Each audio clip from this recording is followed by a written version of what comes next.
Ina masu son kallon fina-finan fassarar Indiya Hausa? To wannan bidiyon taka ce, in dai kana ka dinga samun fina-finai a cikin sauki ba tare sai ka sha wata wahala ba, to wannan bidiyon taka ce, wannan bidiyon naki ne.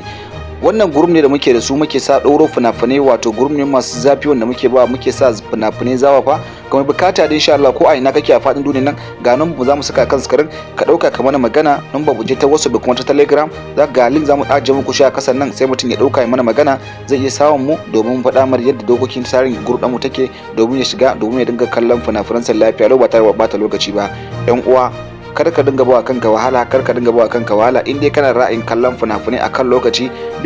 bisa YouTube. Ba ma ɗauro fina-finai akan lokaci, bisa muna ayyuka ce wanda muke ɗauro mutane fina-finan a cikin group, to shi yasa ba ma da samun dama mu dinga kawo fina-finai akan lokaci a cikin YouTube ɗinmu. Amma insha Allah duk mai bukata ga nan mu masu kaskare ka ɗauka ka